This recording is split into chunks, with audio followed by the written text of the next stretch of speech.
एक वक्त था जब राष्ट्रपति मोइजू चीन की गोदी में बैठकर इंडिया आउट का नारा दे रहे थे। आज वही मोइजू पीएम मोदी को खुद गले लगाने एयरपोर्ट आए हैं। साहब अपने ऑफिशियल ट्रिप पे पहुंचे हैं वहां पे एंड मोहम्मद मोइजू खुद लेने आए, पूरी की पूरी कैबिनेट साथ लेके आए विद द एंटायर कैबिनेट। भाई ये है इंडिया ने अपना वो जिसे कहते हैं ना प्रेशर डाला है। मालदीव के सर से चीन का भूत उतर चुका है। मालदीव भारत के सामने घुटनों पर आ गया है।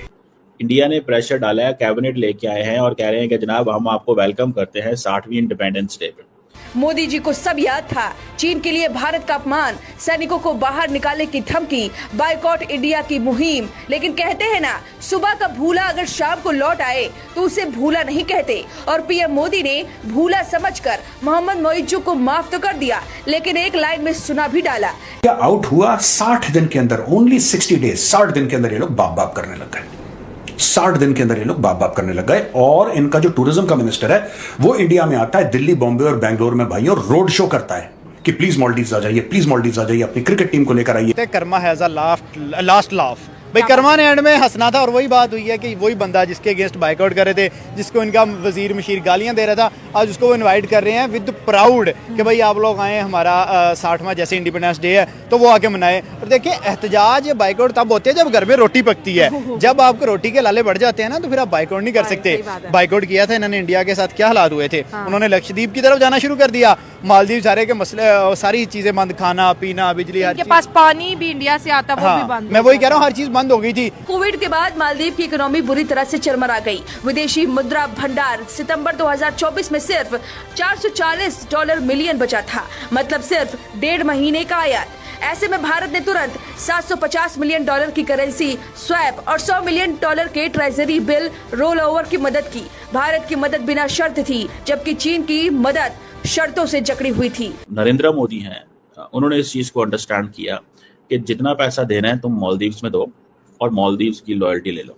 यार पैसा फेंको मालदीव्स के अंदर। इंडिया ने अच्छे भले पैसे फेंके और मालदीव्स का जो एजेंडा है वो भी ठीक हो गया। इंफ्रास्ट्रक्चर डेवलपमेंट भी हो गई है, इकोनॉमिक कोऑपरेशन भी है, ट्रेड में भी कहते हैं बेहतरी हो गई, मैरीटाइम सिक्योरिटी अब ठीक हो गई। पहले कहते थे इंडियन फौजियों को यहाँ से निकालो, अब मैरीटाइम सिक्योरिटी पे मालदीव्स काम कर रहा है। ठीक है जी, अब पीपल टू पीपल एक्सचेंज भी जो है वो बेहतर हो गया। मालदीव को अब समझ आ गया है कि चीन का भी दोस्त नहीं था, वो सिर्फ कर्ज देकर जकड़ता है, जबकि भारत मित्र की तरह मदद करता है बिना किसी दबाव या शर्त के। पीने के लिए पानी चाहिए, खाने के लिए खाना चाहिए। हमारे यहाँ कू हो रहा है तो आपको भारत की फौज चाहिए। आपको जो चाहिए आप सिर्फ भारत को एक बार फोन करते हैं कि बड़े भाई फंस गए।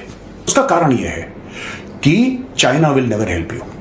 चाइना ने कभी किसी देश की मदद नहीं करी है। चाइना ₹1 किसी को देने के लिए राजी नहीं है। और अगर देखो, चाइना मोटे पैसे देगा, चाइना मोटे पैसे देगा, अरबों डॉलर दे सकता है चाइना एक झटके में। लेकिन चाइना जो है आपका गुर्दा और कलेजी गिरवी रखवा लेता है। आपका घर, आपकी जमीन, आपके खेत, आपके बर्तन, आपके परिवार वाले सब गिरवी रखवाता है चाइना। और चाइना कहता है पैसे की कोई इशू नहीं है यार, पैसे की बात मत करो, पैसा अपने पास अथाधन है। आप बताओ कितना चाहिए? कि जी $10 अरब चाहिए। 10 अरब चाहिए, नो प्रॉब्लम, लो 10 अरब, आ गए पैसे। अब एक काम करो, ये शहर का ये हिस्सा हमारा होगा, शहर का ये हिस्सा हमारा हो गया। क्योंकि उनको पता है, देखो चाइना उसी को पैसे देगा जब चाइना को पूरा विश्वास हो जाएगा कि ये देश वो पैसे हमें वापस नहीं कर सकता।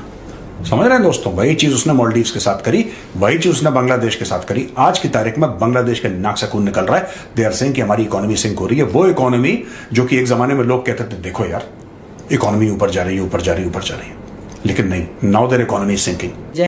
नमस्कार, जय हिंद दोस्तों, स्वागत है आपका नए वीडियो में। दोस्तों इस समय प्रधानमंत्री मोदी मालदीव्स की यात्रा पर गए थे, जहां पर मालदीव्स की ओर से उनका बहुत ही बढ़िया शानदार स्वागत हुआ है। जी हां दोस्तों, मालदीव्स के राष्ट्रपति मोइजू ने अपनी पूरी कैबिनेट के साथ मिलकर नरेंद्र मोदी का बहुत ही बढ़िया स्वागत करा है। और ऐसा स्वागत किया है कि जिसको देख के पाकिस्तानियों को एकदम मिर्ची लग गई है। और ऐसा स्वागत ना भी था क्योंकि भारत ने मालदीव्स पे पैसों की एक बरसात जो कर दी है, क्योंकि मालदीव्स के ऊपर $4 से $5 बिलियन का कर्जा हो गया है, जिसमें कर्जा जो चाइना का है वो बहुत ही हाई इंटरेस्ट रेट पे है। तो इस कर्जे को चुकाने के लिए भारत ने मालदीव्स में कई सारे प्रोजेक्ट्स पे इन्वेस्ट किया हुआ है। तो इसके बदले में मालदीव्स ने अपने 28 आइलैंड भी भारत को दे दिए हैं, जिसपे भारत अपने हिसाब से इन्वेस्ट कर सकता है और उनको डेवलप कर सकता है। तो दोस्तों वीडियो को पूरा देखिएगा, अगर पसंद आता है तो चैनल को सब्सक्राइब जरूर करिएगा। मालदीव अपनी उन्हीं गलतियों को सुधारता हुआ नजर आ रहा है, अपने रिश्ते को बेहतर करता नजर आ रहा है। मालदीव जैसे छोटे मुल्क और छोटी इकोनॉमी के लिए टूरिज्म बहुत मायने रखता है और सारा का सारा अगर देखा जाए मोर देन 50% जो टूरिज्म है मालदीव का वो सिर्फ और सिर्फ इंडिया से आता है। इस साल मालदीव ने इंडिया का दिल जीतने के लिए एक और भी बड़ा कारनामा किया है कि कैटरीना कैफ को मालदीव की ब्रांड एम्बेसडर बनाया। वो पूरी दुनिया में मालदीव को प्रमोट करेगी एज अ मालदीव की ब्रांड एम्बेसडर। तो मेरे ख्याल with in a month Maldives जो था वापस अपनी औकात में आ गया, तो उन्हें पता चल गया था। यार देखिए रीजन वही दोबारा से बात आती है कि इंडिया के पास पॉपुलेशन का बहुत बड़ा एज है और पॉपुलेशन के अंदर यूनिटी का बहुत बड़ा एज है। अगर एक उनमें से बाइकआउट करता है तो सारे करते हैं। आप देखें कि उनके जो मशहूर इंडस्ट्रियलिस्ट हो गए या बॉलीवुड के स्टार्स हो गए वो मालदीव वगैरह में बड़ा ज़्यादा टूरिज्म के लिए जाते हैं। तो जब एक बंदा करोड़पति वहाँ पे जाएगा तो मालदीव को डेफिनेटली वहाँ से फायदा होगा। जब बाइकआउट हुआ था तो मालदीव को पता चल गया कि नहीं भाई अब हमारा जाना बंद कर दिया, अब जो हमारा बुरा टाइम शुरू हो चुका है। तो मैं कहता हूँ कि देर आए दुरुस्त से आए, अच्छे पॉइंट पर आ गए हैं, अभी भी रिलेशंस अच्छे करते हैं तो डेफिनेटली बात है कि इनको फ्यूचर में फायदा होगा। और टूरिज्म देखिए मालदीव का सबसे ज़्यादा इन्हिसार है टूरिज्म पे, उनकी आवाम ज़्यादा चलती टूरिज्म पे है और दुनिया में फेमस है, one of the finest spots है।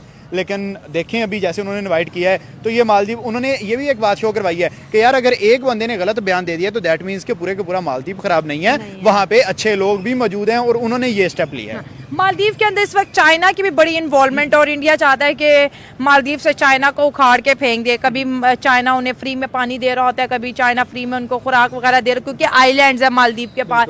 तो आपको क्या लगता है कि क्या मालदीव जितना स्ट्रांगली इंडिया के साथ खड़ा है कि चाइना के साथ उस तरह से बॉन्ड बना पाएगा? नहीं, मुझे नहीं लग रहा है, क्योंकि चाइना जो है चाइना भाई बड़ा नेक टू नेक चलता है, बिजनेस से रिलेटेड चलता है। बिजनेस का जहाँ उन्हें पाकिस्तान में कितना फायदा नजर आ रहा है तो वो पाकिस्तान के साथ खड़े हैं। जिस दिन मफाद खत्म हो जाएगा, जिस दिन बंदरगाहों से उनका काम खत्म हो जाएगा, वो पाकिस्तान से पीछे हट जाएंगे।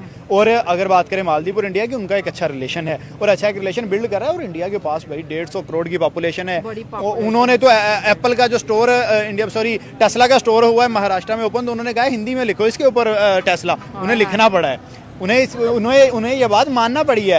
एप्पल वाले आए थे तो उन्होंने कहा था कि यहाँ से मैन्युफैक्चर होंगी चीजें, तो मतलब वो दुनिया को डंके की चोट पे मनवाते हैं कि भाई अगर हमारी कंट्री में उनके पास मिडिल क्लास आता है ना, बिल्कुल हमें बिलियनर तो है, मिडिल क्लास की वजह से उनकी चलती है। भाई मालदीव का बाइकआउट किया, टूरिज्म जीरो पे आ गई। टर्की का बाइकआउट किया, टर्की को भी कई करोड़ों का नुकसान हो रहा है। तो वो एक मिडिल क्लास का भी एज है ना। डेफिनेटली यही वो चीजें हैं ना जो देखें एक छोटे छोटे पॉइंट मिलकर एक पूरी चीज बनती है। और एज अ कंट्री देखें राइट नाउ इंडिया के एशिया कंटिनेंट के अंदर स्पेशली बड़ा फास्ट ग्रोइंग कर रहा है इकोनॉमी के लिहाज से लेके, आप किसी भी फील्ड में उसे ले लें तो अभी भाई दुनिया को उनके आगे झुकना ही पड़ेगा। ट्रंप देखें यार तीसरे दिन कोई ना कोई टांग फंसा लेता है कहीं ना कहीं और अगले चौथे दिन ही यूटर्न ले लेता है। ये तो क्या कहते हैं लोग, इमरान खान को कहते हैं यूटर्न लेता है, ये उससे भी 2 स्टेप आगे है। मतलब अमेरिका का भी ये कि वो खुल के इंडिया के सामने नहीं आता। देखिए ना सिंपल सी बात है कि अमेरिका की जितनी ज़्यादा चीज़ें आ रही हैं वो 150 करोड़ पॉपुलेशन बाइकआउट कर देगी तो अमेरिका कहाँ बेचेगा?